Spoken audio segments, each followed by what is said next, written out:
ગુજરાતમાં દર વર્ષે ભાદરવી પૂનમના પાવન પ્રસંગે અંબાજી ધામ ખાતે વિશાળ મેળો ભરાય છે. આ મેળો માત્ર ધાર્મિક જ નહીં પરંતુ સાંસ્કૃતિક અને આધ્યાત્મિક મહોત્સવ તરીકે પણ ઓળખાય છે. આ વર્ષે પણ ભાદરવી પૂનમના ભવ્ય મેળાને ધ્યાનમાં રાખીને ગુજરાત પવિત્ર યાત્રાધામ વિકાસ બોર્ડ દ્વારા પદયાત્રીઓની સેવા માટે વિશેષ સુવિધા કરવામાં આવી છે. જાણીએ. મહેતા છે.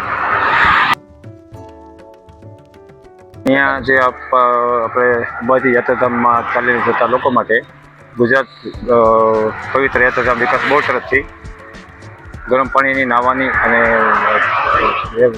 સ્નાન પાણીની વ્યવસ્થા કરવામાં આવી છે.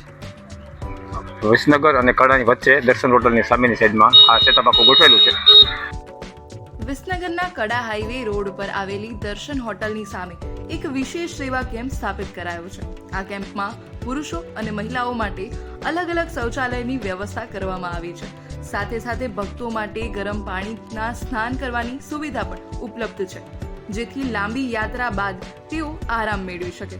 માત્ર એટલું જ નહીં પરંતુ ગાંધીનગરથી લઈને અંબાજી સુધીના માર્ગ પર વાસણિયા મહાદેવ, ગોજારિયા, સતલાસણા, દાંતા, વિજયનગર અને ખેડબ્રહ્મા જેવા મહત્વના સ્થળોએ પણ આવા કેમ્પો ઊભા કરવામાં આવ્યા છે.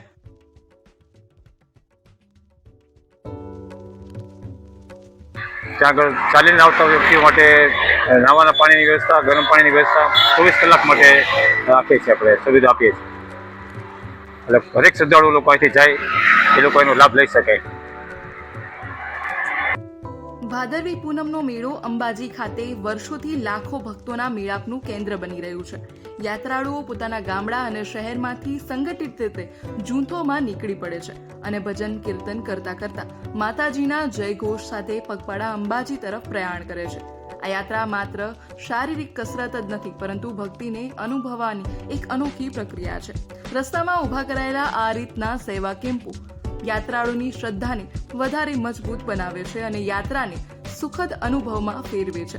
ગુજરાત પવિત્ર યાત્રાધામ વિકાસ બોર્ડ દ્વારા કરવામાં આવેલી આ પહેલ ખરેખર અનોખી છે, જેના કારણે અગાઉ ભક્તોને યાત્રા દરમિયાન ખાવા પીવાની, શૌચાલય, આરામ માટેની ઘણી બધી મુશ્કેલીઓનો સામનો કરવો પડતો હતો. પરંતુ આ વર્ષે ઊભી કરાયેલી આ આધુનિક વ્યવસ્થાના કારણે ભક્તોની યાત્રા આરામદાયક, સરળ અને આનંદમય બની રહેશે.